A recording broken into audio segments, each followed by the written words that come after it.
జాతరలో మేము చేసిన పనికి ఈ బుడ్డోడి ఈ బుడ్డ పాప ఇద్దరు కుక్కలు పెట్టి ఏడ్చారు. అసలు మ్యాటర్ ఏంటంటే మా ఊరి జాతరలో ఈ రోజు అయితే డే 3 అనమాట. ఇంక నేను ఏమాత్రం లేట్ చేయకుండా గుడికి వచ్చేసి అమ్మవారిని అయితే దర్శనం చేసుకున్నా. ఇంకా అమ్మవారికి అయితే నేను బాగుండాలి, నా వీడియో చూసే ప్రతి ఒక్క ఫాలోవర్ సబ్స్క్రైబర్ బాగుండాలని చెప్పి మొక్కేసుకున్నా. ఈ రోజు అయితే అమ్మవారి చందనం అలంకారంతో చాలా బాగుంది. ఇంతకీ మీ ఊరి గ్రామ దేవత ఎవరో తెలిస్తే కింద కామెంట్ సెక్షన్ లో కామెంట్ చేయండి. గుడికి పోతే ప్రసాదం కంపల్సరీ కాబట్టి ప్రసాదంగా తినేసా. నా ప్రసాదం అయిపోయిందని చెప్పి ఈ ప్రసాదం తీసుకుంటే ఈ ఎక్స్ప్రెషన్ చూడండి.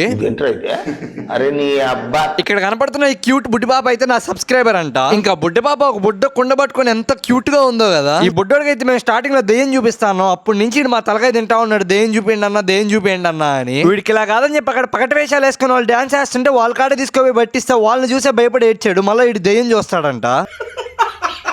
ఈ బుడ్డపాపని కానీ వాళ్ళతో ఫోటో తీపిద్దామని చెప్పి తీసుకుపోయానే లేదు, ఈ బుడ్డపాప కానీ ఏడ్చేసింది. ఇంకా లాస్ట్ లో అందరు దేవుడిని మోస్తుంటే నేను కానీ అతి కష్టం మీద దేవుడిని అయితే మోయేసా. వీళ్ళైతే దేవుడి ముందర తాళ్ళతో కొట్టుకుంటా భలే సందడి చేశారు. సరే మరి అలా ఊరికే వీడియో చూసేలేకపోతే నా కోసం అలా మీ లెక్క యూట్యూబ్ లో సబ్స్క్రైబ్ చేసుకోండి, ఇన్స్టాలో ఫాలో చేసుకోండి. By by, Tata.